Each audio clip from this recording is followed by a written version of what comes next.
Alrighty, welcome back everyone. It is LaughNgamez here, and today we're back with another Starcraft 2 1 vs 1 replay cast. Today we've got ourselves a Terran versus Protoss on the map Dusk Towers. And I can get into the players' details a little bit after this, but for now, spawning down in the bottom left side of the map, it is the blue Terran player ByuN. And spawning down in the top, well, spawning up in the top right, it is the red Protoss player puCK.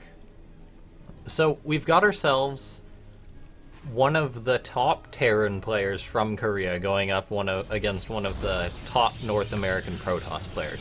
Arguably, ByuN is favored in this situation. ByuN listed as speak now, by the way. But puCK is known to be very, very good. So we could really see, we'll have to see how this goes, is basically what I'm saying here. For now, we've just got seemingly a standard Reaper expand coming out of ByuN here. So very standard build. Yeah, that SCV is cute to go build a command center after that barracks. And then we've got puCK going for this gateway expand, likely, well, more than likely a gateway expand, as he's already got the gateway and the probes on the way out. We got puCK moving in for a scout, wanting to make sure that nothing too cheeky is going on from ByuN, and he's confirming that it's standard because players are just because a player is very good, like ByuN, and is known to be playing very solid and play macro very well, it doesn't mean they won't cheese you. So puCK's playing it very safe here, wants to know everything that's going on. And that probe's now returning home. And puCK does have that Nexus on the way. So very standard openings coming out of these players. ByuN now getting a reactor, so skipping the Reaper in this build, he's actually just gone for a single Marine. He's going to scout out with that. So he's not too worried about scouting the tech puCK's going for, as long as he knows he's not being cheesed or proxy gatewayed like that, which that Marine sort of just confirmed wasn't happening. So he's going to start producing 2 Marines at a time after this. Actually throwing down an extra barracks here before his factory. So wanting to play with lots of bio here for defense, as puCK is known to go for aggressive styles with Blinkstalkers here. Not the best map here, Dusk Towers for Blinkstalker aggression, but ByuN choosing to play it very safe in his own way here. Now see puCK got that mothership core out, it's going back and forth, wanting to make sure that if there was a Reaper, he'd be able to catch it. The Adept also now going back and forth, so yeah, puCK expecting a Reaper expand, but no Reapers on the way. And now we see puCK's tech of choice here, he's gone for this Stargate here. Possibly Oracle, possibly Phoenix. Likely both, to be honest. Protoss like to open up with 1 Oracle coming out of the Stargate to try and get any damage it can get done, and then Phoenix, which are very good for shutting down drops, particularly on a map like this. There's so much open air here, and it's such a large map, so puCK wants to be able to shut down any potential drops coming out of ByuN. Stim now on the way for ByuN. He's not going for a super fast third command center or anything here, and he's getting out of starport, so we're likely going to see a bit of drop play here coming out of ByuN. Also, look at this, just building a supply depot in the top right for that extra bit of vision here. Wanting to not be caught off guard by anything, and now this Widowmine's going to go bury in the mineral line to catch any potential Oracle from puCK, but fortunately for puCK, he did not go for an Oracle, so it's less likely that a Phoenix isn't even killed by 1 Widowmine shot, so ByuN's Widowmine is not gonna get him really any major advantages here. puCK's still producing probes, almost saturated on these 2 bases, just Adepts positioned, mothership core, all that. Phoenix out, he's completely prepared to shut down any drops, so I wouldn't be surprised to see puCK go for a 3rd base here now. He's just getting up his gateways, he hasn't gone for any tech beyond this Stargate yet, so it's likely going to be a 3rd base coming up here, and this probe once again going back and forth, waiting to go for this expansion here. Meanwhile, ByuN is getting up an engineering bay, he's getting up the stim, so he's going to try to do some aggression here, which is definitely needed as puCK is going to have this faster 3rd Nexus here. Protoss does tend to get out a faster 3rd in Legacy of the Void here. Oh, and look at this, puCK actually moving in with these 2 Phoenix, trying to get some damage done. He actually kills off 1 SCV there, but there's only 2 Phoenix, so one of them has to lift while the other shoots. and both of them taking a bit of damage there, but only one of them taking real damage that won't be regenerated as shields. But now puCK has seen, he's seen that there's, well, he hasn't seen a third command center yet, and he's actually moving around with these Phoenix, wanting to scout that. But he's seen lots of bio, he's seen the starport, he knows there's some aggression coming here, and ByuN's moving out with this mine drop, likely going to push at the front at the same time with this bio here. However, these Phoenix are sharks. Sharks in the water here, wanting to catch this medivac once it leaves the marine protection. So it is going to be very tough for ByuN to get damage done with this drop, assuming puCK stays on it with his Phoenix. Phoenix moving back to the top left of the base. Well, around that area, but the Marines are actually coming up underneath it. puCK, though, very good, not abandoning those units for more than a second here. However, the Phoenix are at the front here to sort of help with this defense, and they're not at the back to defend from this drop here.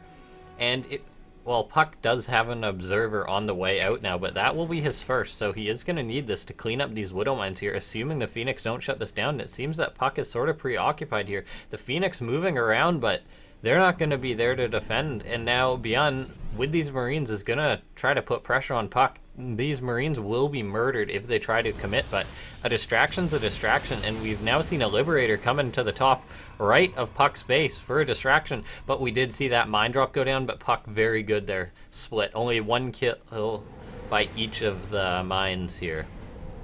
We now also see the Observer coming in. So that drop, that attack did no damage for ByuN, and he is now behind by all means. He's building his third command center on location to try and catch back up into this game, but a third command center on location doesn't make up for the fact that puCK's already saturated his third base. So if we look at the income here, puCK's quite ahead.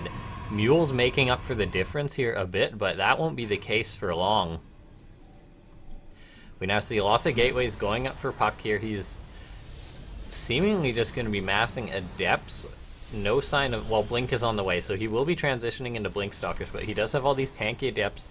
The only thing that puCK's really not going for with this advantage here is, say, +1 attack or +1 armor upgrade. So ByuN will have an upgrade advantage here, as he is going to be working towards that +1 armor, as he already has the +1 attack here. So ByuN's army is going to be a bit more efficient, but puCK is just happily teching so much. He's getting up a Templar Archives now. He's getting up a Warp Prism, which puCK is very known for his Warp Prism micro here. So likely going to be going possibly into Storm drops at some point, but for now it's likely just going to be Adept harassment here. As puCK is now moving in with his Phoenix, trying to pick off any units they can, possibly a mine if they pop out here, but just settling for an SCV or two now. Putting that pressure on ByuN, making him feel not safe to sort of completely abandon his base. The Observer moving forward, puCK is starting to know exactly what's going on. He's got great vision between everything. He's got the Phoenix, he's got these Adept shades he can use to get scouting. And he's got this Observer, so, and this one Medivac pushing forward for ByuN, so now he knows what's going on as well. He sees all these Adepts, and he's gonna play it very safe here. A lot of Adepts are here for puCK, but he's gonna cancel this shade. This is a lot of Marines. Adept can trade efficiently versus bio, however, this is +1 bio, and these are just Adepts. So now the Marines for ByuN gonna chase out after these Adepts here, the 2 Sentries being the real MVP, pushing that bio back. However, it seems that puCK is gonna turn and fight here. Great force fields though, going down, separating off this army. Trying to take the best fight possible, even though his units are, even though those Adepts can't really stand up to that bio here. But for now, we still see puCK's happily teching. He's starting to get his +1 attack, so that upgrade gap gonna be closing here. He's starting to get up Immortal, and he's got another Forge on the way. But for now, it seems that puCK hasn't really gone for any super definitive tech yet. He's getting the Templar, but it's really seemingly for now just gonna be Templars with mass gateway units. puCK, though, getting up his 4th base here. He's choosing to go more into this macro here before he sort of commits to any tech. He did get a robotics base somewhere around here. I must have missed that, sorry, because he's making disruptors. There it is. He did get a robotics base, so he does have a tech now, and he's choosing to go for these mass disruptors instead of warping in a few Templar and getting Storm. So now we see ByuN coming in for a large push here. The Liberator sieging, the Phoenix not properly cleaning them up, and it seems that puCK is being absolutely shredded here. The Mothership core goes down. He's desperately warping in units. These pylons are starting to pick off units, and the Phoenix picking off the Medivacs. So ByuN's army is very overstimmed here, but a few of the Medivacs still live, so that army is going to survive long enough here, though. A Disruptor coming in, going to get off a great shot here. Yes, doesn't get an amazing shot, but it shades off a bit more of this bio, but the fourth base is cancelled for puCK, and that was a great move by ByuN. He's now up in supplies. He took that favorable engagement. puCK just needed another second or two to get out disruptors here to make his army be able to stand against this bio. But ByuN has effectively closed the gap. ByuN is now back on track to take the lead in this game. He's getting up this fourth command center, which will be sooner than puCK's fourth nexus, which is surprising considering the fact that puCK had such a faster third nexus. ByuN, with his great macros, starting to catch up. The upgrade gap is closing here, but he will still have an upgrade advantage with this 2-2 finishing. So it's really going to be up for these disruptors, which fortunately for puCK don't make a difference at all. Two disruptors as their attack just kills everything, and great disruptor shots going out for puCK here, shaving off lots of units for ByuN. This one Widow Mine gonna connect here, weakens many of those adepts here, and this mine does need to be closed up by puCK. His wall, well, he has two observers, but they're really out of position here, so this mine might get another shot off here if he's not careful. He could always clean it up with a disruptor here. However, this mine, another disruptor moving forward, they're gonna get a huge shot off. There's so many kills going down. The disruptor's trading so efficiently for puCK, and he is yet to lose one. However, this Widow Mine is about to go off and possibly connect with one of them. Yes, it does, but the disruptor does not go down, although weakened, which will make it easier to be picked off. And now, speaking of picked off, it seems that ByuN's putting pressure on the fourth base of puCK. Gonna try to clean this off and get another cancel here, which would just destroy puCK's economy later on. And now we see EMPs have gone down on the adepts for puCK, so his adepts are about half shield. Stalkers are half shield. And for a Protoss army, when it's EMP'd, oh no, another Widow Mine shot goes off there. That mine, the real MVP, only just now getting cleaned up. puCK using a disruptor to clean it up as the observer gets in. So these EMPs are making puCK's army so inefficient. The chance that adepts had to fight versus this sort of composition before the EMPs come down, it was almost nothing, but now we see puCK trying to hold on here. The disruptors are gonna have to be the gameplay makers here. Disruptor shot coming in, great connection there. puCK spins those disruptor shots to confuse ByuN and get great connections there. However, more and more stalkers warping in, more disruptor shots going down, but so it seems that ByuN is going to be pushed back as puCK holds on. Those disruptors have been so cost efficient here. Look at this spot. Not too many kills on them all, but when you consider that's like a few Marauders killed, or that's a lot of resources going down for ByuN just to these very efficient disruptor shots, and puCK has kept them alive, so they're all recharged. They can throw out more shots, and the disruptor count is only rising, so it's gonna be hard for ByuN to deal with this, besides great splits here. Disruptor shots going down for ByuN, can almost connecting with two Marauders, but ByuN does manage to dodge those here. puCK continuously throwing out these disruptor shots, picking off a few units here and there, but this one disruptor is misrallied forward, and that goes down. puCK really needs to treasure every unit here as he is on a lower economy. ByuN's now getting up a fifth base over on this side of the map. A great disruptor shot did go down there, so puCK taking another great army engagement here. However, ByuN has so much more stuff here.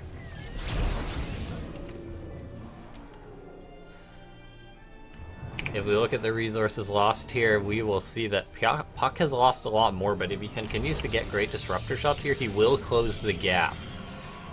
The disruptor count's now at 5, so if ByuN takes sort of a head-on engagement, he will be absolutely shredded. There's no way to dodge every single disruptor shot, as they're similar to Storm. Now puCK moving forward with his Blink Stalkers, a few getting caught up though, but disruptors coming in here to save the day. These Phoenix are also still alive to deal with Liberators that ByuN might be making here, as he is making Liberators. However, he hasn't reached that deadly Terran count, but puCK being so dangerous here with these disruptors, if he looks away for a second, these could easily be picked off by the bio, so he needs to be careful. The disruptor's now moving back. puCK's re-securing this fourth base once again, trying to, again, this has already been canceled twice. He can't really afford it to be canceled again. However, if we look at this, when I was talking about the upgrades before, puCK is going to have +3 attack before ByuN does, but that's not too important, honestly. puCK is going to have the upgrade leads here, but it's just Blink Stalkers. The real playmakers are these disruptors, which just kill everything regardless of the upgrades. So puCK could honestly be focusing maybe more on getting up some High Templar with these Templar Archives. However, this Templar Archives might not live long, as a drop did go down for ByuN, while we were focused down here, so this drop trying to get any damage done, and it's not being cleaned up. Disruptors are rallying out, and they're starting to go down. Two just sitting here. One of them's not on cooldown, so it could take a shot to try and clean this up. So puCK getting sort of split apart here by ByuN. This drop getting great damage done, unpowering some of the gateways. The robotics facility and both the robos are still alive though, so he can still produce disruptors. However, puCK has not gone for Storm yet, and part of the reason why is because ByuN's already gotten this ghost tech, so it's really up to these disruptors to keep making the plays. He's got another 2 disruptors back here. I'd like to see them brought to the front. And for ByuN has been playing this so well. He's not been taking large engagements. He's not been getting up to 200 supply, then going for it, as that would make him take a very bad fight. Such great splits, though, coming down from ByuN, forcing these disruptors to settle for not the best shots in the world. And now the Bio is moving in forward, picking off these disruptors. 2 have already gone down, so the Blink Stalkers have no choice but to blink forward to save the last one. However, that is going to go down. These other 2 disruptors have just been sitting there idly, and they are only brought forward now, not in time to save another disruptor. So puCK's disruptor count is dropping, and this is what he's been relying on so heavily. He's getting shots off here, but they're only connecting with 1 or 2 units here, as ByuN has amazing splits. However, puCK has gotten up this 4th base. ByuN is happily mining on his 5th, however, so ByuN's train of production is showing no signs of stopping. puCK, though, now playing it very defensive here. He's got these Phoenix on patrol, wanting to catch any drops, but puCK has lost so much army supply. He's down to 43 here, and half of that's really disruptors here. So he needs to get more of a buffer for this army. The disruptors can make great plays, but if there's nothing to clean it up, then that's not important. But such another great disruptor shot going out for puCK. This one disruptor's up to 11 kills. That is more than the cost of a disruptor, that's for sure. So puCK is just barely managing to hang on here. Although he's been hanging on, but his main base is now mined out. His natural base is mined out. His 3rd base starting to mine out and actually shut down by a Liberator here for a second. So this base is everything for puCK here. And now he's actually forced to stop mining by this one almost dead Liberator here. This Observer sees it for puCK, and he's just thinking, oh no, I need to clean this up. He does have the Phoenix, however, they're going to move in, try to pick this off, but that's a sacrifice. Only 2 Phoenix left of the original 5 for puCK, so they've been very efficient for puCK this game, though. But now we see, since the Phoenix are gone, ByuN's going to have complete control here with these Liberators. He can go right back up to sieging up this 4th base, and this is no good for puCK here. And speaking of no good, this drop is going to go in. ByuN, instead of sieging up this 4th base, he's going to go in for a kill move here. He knows there's no units back in the main base to defend, and he's pressuring on the main. And now ByuN moving in for a drop here. It's going to start picking off all this tech here. The Liberators sieging to try and shut down any warpins or any reinforcements, and puCK is going to have no choice but to pull back. But if we look here, ByuN's moving in for another attack on the 4th base. puCK is just being pulled apart. He's brought literally just disruptors back to defend, and just disruptors is not too good, as if there's even 1 unit shooting at them, they can be cleaned off, as they can't kill single units. They need to go for those great shots, and now we see puCK moving in forward here. Well, ByuN moving in forward against puCK here. He's got this bio. The disruptors are forced to pull back to defend the 4th base, but the main base is still being dropped on. It's completely locked down. puCK is in such a tough situation here. Gets behind these Liberators. He's cleaning them up. However, all these probes on the 4th base going down. Disruptor shots going out, trying to clean up this weak bio. However, his 4th base is going to go down, and puCK is now in such a bad position by all means. He's locked out of his own base by these Liberators. ByuN is getting up his 6th base. He actually floated his main command center all the way over here. He's got time. He can really do whatever he wants in this situation. Over 100 supply, more than puCK. puCK, though, blinking forward with these Liberators, avoiding their shots, but the Disruptors still have to walk through one, well, I guess roll whatever Disruptors do, roll through this one Liberator. They eventually get cleaned up here, and now puCK has managed to hang on, but now another huge force coming down through the bottom here. These Liberators throwing out all their disruption rays. puCK is saying, well, it's now or never, so he's just throwing out so many disruption novas, but it is not going to be enough, as puCK eventually gets worn down by the never-ending stream of ByuN just pulling puCK apart. The Disruptors getting some amazing hits there, but it ultimately was not enough. So thank you guys for watching. This has been another StarCraft 2 replay cast between 2 great players here. If you have any feedback for casting, let me know. If you just generally enjoy the content, feel free to leave a like and maybe subscribe, as I'm always putting out more and more StarCraft 2 casts. See you guys next time.